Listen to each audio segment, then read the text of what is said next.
Egg masala അട. അരിപ്പൊടിയും മുട്ടയും കുറച്ച് വെജിറ്റബിൾസും ചേർത്ത് ഉണ്ടാക്കിയ ഒരു അടയാണ് ഈ എഗ്ഗ് മസാല അട. അതിനായി കുറച്ച് അരിപ്പൊടി എടുക്കുക. പിന്നെ അതിൻ്റെ കൂടെ വെജിറ്റബിൾസായിട്ട് ഉള്ളിയും തക്കാളിയും പച്ചമുളകും.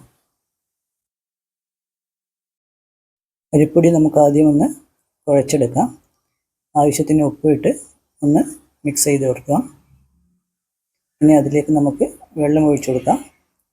വെള്ളം ഒഴിച്ചു കൊടുത്ത് നന്നായി മിക്സ് ചെയ്ത് കുഴച്ചെടുക്കണം. ഞാൻ അരിപ്പൊടിയാണ് ഉപയോഗിച്ചത്. നിങ്ങൾക്ക് വേണ്ടിക്ക് അരി കുതിർത്ത് അത് അരച്ചെടുക്കാം. സാധാരണ അട ഉണ്ടാക്കുന്ന പോലെ ഞാനിപ്പോൾ കടയിൽ നിന്ന് വാങ്ങിയ അരിപ്പൊടി ഉപയോഗിച്ചിട്ടാണ് ഈ അട ഉണ്ടാക്കുന്നത്. അരിപ്പൊടിയിൽ ആവശ്യത്തിനുള്ള വെള്ളം ഒഴിച്ച് നന്നായി കുഴച്ചെടുക്കാം. നമുക്ക് അടയ്ക്ക് വേണ്ടി പരത്തിയെടുക്കണം. അത്ര ലൂസിൽ വെള്ളം ഒഴിച്ചാൽ മതി. അധികമായി പോകേണ്ട വെള്ളം. നമുക്ക് സാധാരണ അടയ്ക്ക് ഉപയോഗിക്കുന്ന അത്ര തന്നെ വെള്ളം മതി.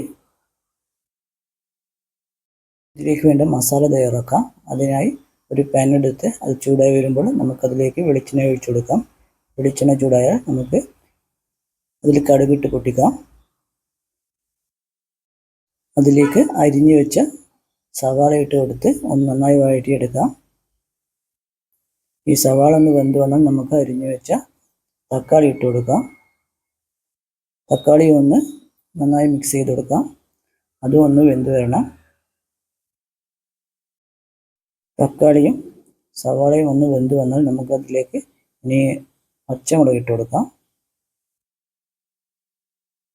അതും ഒന്ന് മിക്സ് ചെയ്ത് കൊടുക്കാം.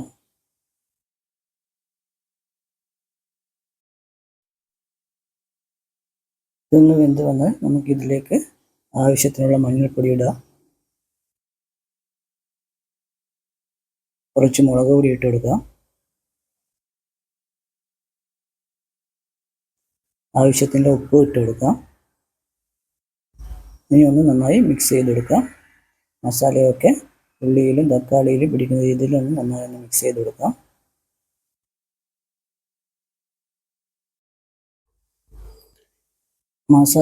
മസാലയും ഉപ്പുമൊക്കെ ഈ വെജിറ്റബിൾസിൽ പിടിക്കുന്ന രീതിയിൽ നന്നായി ഒന്ന് മിക്സ് ചെയ്ത് കൊടുക്കാം.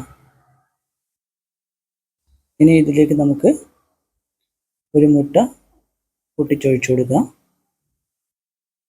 ഞാൻ ഒരു മുട്ട എടുത്തത്. നിങ്ങൾക്ക് വേണ്ടിക്ക് 2 or 3 മുട്ട എടുക്കാം.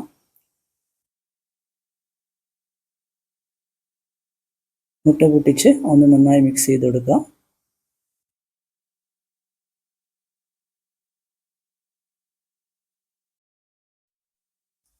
നന്നായി മിക്സ് ചെയ്ത് കൊടുത്ത് നമുക്കൊന്ന് ഇത് റെഡിയാക്കി എടുക്കാം. ഇപ്പോൾ നമ്മുടെ മുട്ട മസാല ഓൾമോസ്റ്റ് റെഡി ആയിട്ടുണ്ട്. വലിയ മുട്ട കഷ്ണങ്ങളെല്ലാം ചെറുതാക്കി എടുക്കണം. ഒരു ചെറിയ പീസായിട്ട് വേണം ഈ മസാലയ്ക്ക് വേണ്ടത്. അരിയുടെ ടേസ്റ്റ് തന്നെ ഈ മുട്ട മസാലയിലാണ്. അതുകൊണ്ട് ഇത് നന്നായി ഒന്ന് തയ്യാറാക്കിയെടുക്കാം. നന്നായി വേവിപ്പിച്ചെടുക്കാം. ഇപ്പോൾ നമുക്ക് അടയ്ക്ക് വേണ്ട മുട്ട മസാല റെഡിയായി കഴിഞ്ഞു. ഇനി ഇത് കുഴച്ച് വെച്ച അരി പരത്തിയെടുത്ത് അതിലേക്ക് ആഡ് ചെയ്യാൻ വേണ്ടത്. അതിനു മുമ്പ് നമുക്ക് കുറച്ച് വെള്ളം ചൂടാക്കാൻ വെക്കാം. ഇനി നമുക്ക് അരി ഒന്ന് പരത്തിയെടുക്കാം. ആദ്യം ഒരു ചെറിയ ഉരുളയാക്കുക.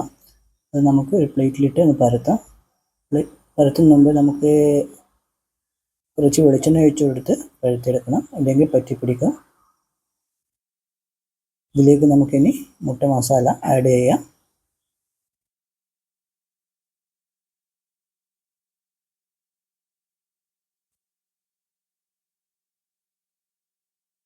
ആവശ്യത്തിനുള്ള മുട്ട മസാല ഇട്ട് നമുക്കൊന്നത് മടക്കിയെടുക്കണം. ആവശ്യത്തിനുള്ള മസാല ഇട്ട് നമുക്കൊന്ന് മടക്കിയെടുക്കാം. ഇപ്പോൾ ഒരു അടയായിട്ടുണ്ട്. ഇനി നമുക്ക് ഇത് ഒന്ന് സ്റ്റീം ചെയ്തെടുക്കണം, വേവിപ്പിച്ചെടുക്കണം. ഇത് അതിൻ്റെ മുകളിലേക്ക് വെച്ച് കൊടുക്കാം ഈ അട.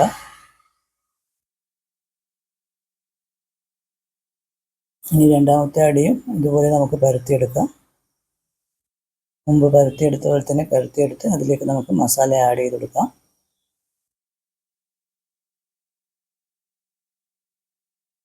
ആവശ്യത്തിനുള്ള മസാല ഇട്ട് മടക്കിയെടുക്കാം. സാധാരണ അട ഉണ്ടാക്കുമ്പോൾ വാഴയിലാണ് ഉപയോഗിക്കാറ്. നമുക്ക് വാഴയില കിട്ടിയില്ല, അതുകൊണ്ടാണ് ഞാൻ ഇങ്ങനെ ചെയ്തത്.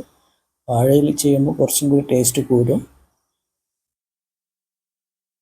ഇത് പരത്തിയെടുത്ത് നമുക്കത് വീണ്ടും സ്റ്റീം ചെയ്യാൻ വെക്കാം.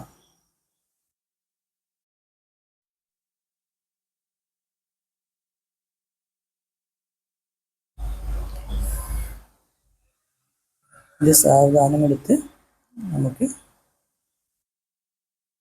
അടുപ്പിൽ തന്നെ വെക്കാം. വാഴയിലാണെങ്കിൽ കുറച്ച് എളുപ്പമായിരുന്നു. ഇതിപ്പോൾ പ്ലാസ്റ്റിക് അതേപോലെ അതിൽ വെക്കാൻ പറ്റില്ലല്ലോ.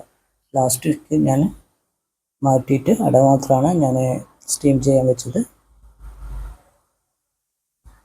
ഇനി അത് അടച്ച് വെച്ച് കുറച്ച് സമയം വേവിപ്പിച്ചെടുക്കാം. ഇപ്പോൾ നമ്മുടെ അട റെഡി ആയിട്ടുണ്ട്. വെന്ത് വന്നിട്ടുണ്ട്. നല്ല ആവിയൊക്കെ വരുന്നുണ്ട്. ആവിയിൽ വേഗം വെന്ത് കിട്ടും. ഇതാണ് എഗ് മസാല അട. അടിപൊളി ടേസ്റ്റാണ്, നല്ല ടേസ്റ്റ് ഉണ്ട്. ഷേപ്പൊക്കെ ചെറുങ്ങനെ മാറിയിട്ടുണ്ടെങ്കിലും ടേസ്റ്റിനൊരു കുറവുണ്ടായിട്ടില്ല. നിങ്ങൾക്ക് ഈ വീഡിയോ ഇഷ്ടപ്പെട്ടെങ്കിൽ എൻ്റെ ചാനൽ ഒന്ന് സബ്സ്ക്രൈബ് ചെയ്യണം. എൻ്റെ വീഡിയോസ് ഒന്ന് ഷെയർ ചെയ്യണം. Thank you.